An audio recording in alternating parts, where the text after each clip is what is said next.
Students, आज हम crop production and management का पार्ट 2 करने जा रहे हैं। लास्ट टाइम हमने एक्टिविटीज़ पढ़ी थी कि हमें कौन सी एक्टिविटीज़ करनी होती है एग्रीकल्चर के अंदर। हमारी फर्स्ट एक्टिविटी हो गई थी प्रिपरेशन ऑफ सॉइल एंड हमारी सेकेंड एक्टिविटी थी एग्रीकल्चर इम्प्लीमेंट। अब हम अपने आते हैं थर्ड एक्टिविटी पे। थर्ड एक्टिविटी क्या होती है हमारी? Adding manures and fertilisers. ये क्या होता है?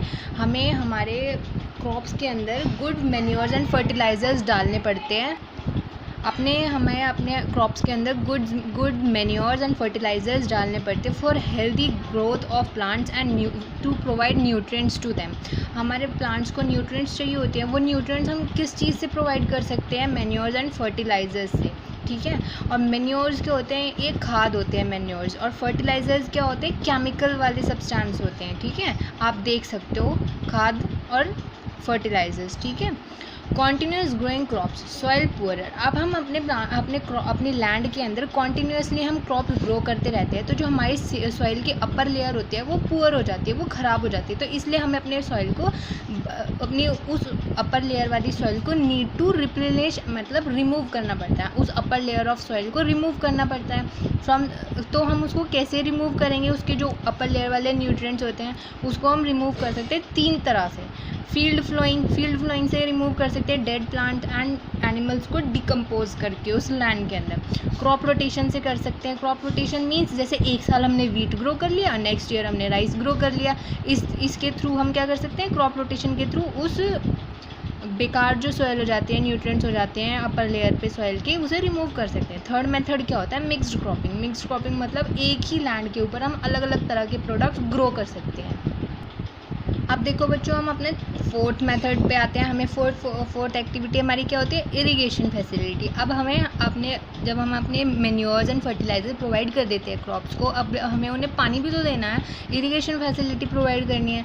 इरिगेशन कैसे प्रोवाइड कर सकते हैं? Through wells, tubewells, ponds, lakes, river, dams, canals etcetera. Okay.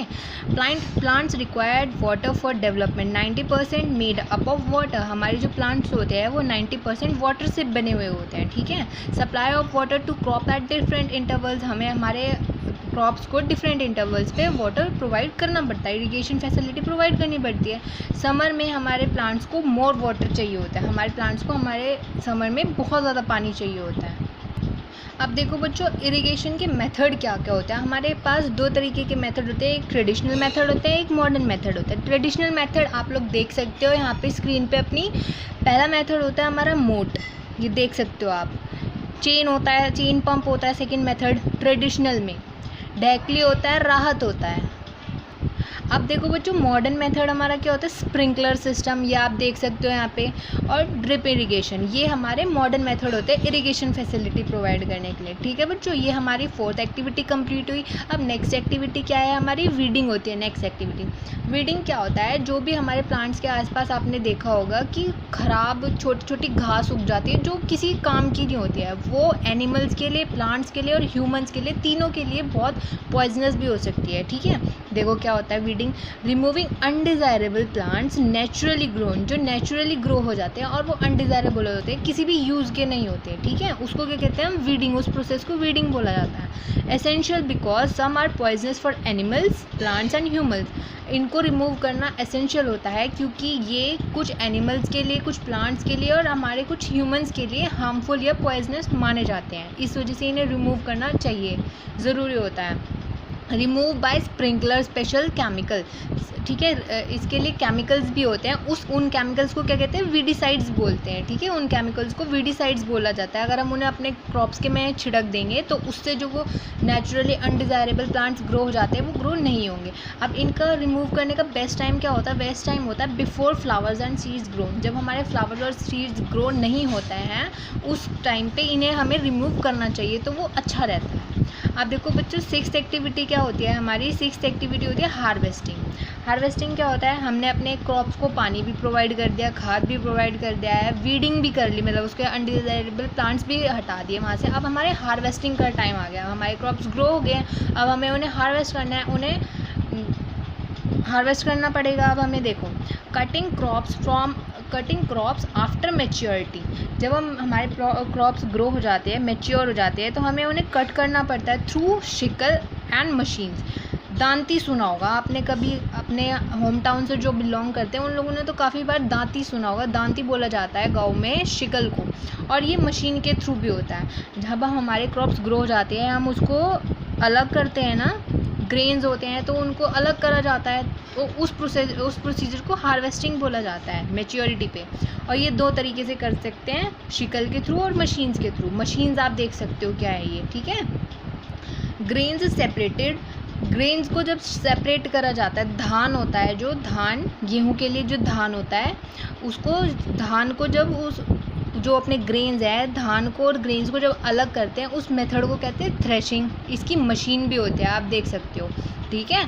After threshing grains were separated from chaff. Chaff क्या होता है, जो हमारी जैसे ये गेहूं होते हैं, इसके ऊपर जो अपर ये लेयर्स होती है, इसको बोलते हैं काफ। और ये जो ये पूरा धान होता है, उस प्रोसीजर को जब इस ग्रेन को हमारे पूरे इस धान में से अलग करते हैं तो इसे थ्रेशिंग बोला जाता है।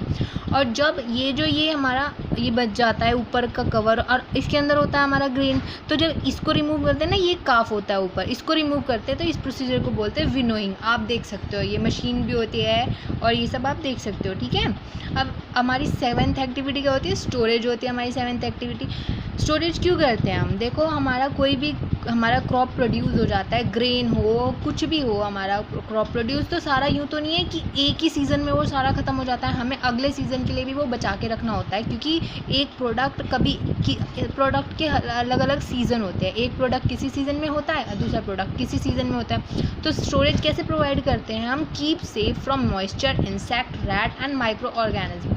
हमें मॉइस्चर से, इंसेक्ट से, रैट से, माइक्रो ऑर्गेनिज्म से हमारे प्रोडक्ट को सेफ रखना चाहिए, स्टोरेज करना चाहिए। स्टोरेज कैसे होते हैं आप देख सकते हो बच्चों, जूट बैग से होता है और मेटेलिक बीन्स से होता है। ये होते हैं jute bags and metallic beans, okay. अब देखो एनिमल हस्बेंड्री क्या होता है, ये हमारा इस चैप्टर का लास्ट टॉपिक है। एनिमल हस्बेंड्री क्या होता है, management and care of plants and animals bye humans for profit purpose. हमारे कुछ लोग आपने देखा होगा जानवरों को पालते हैं, क्यों पालते हैं, प्रॉफिट के लिए।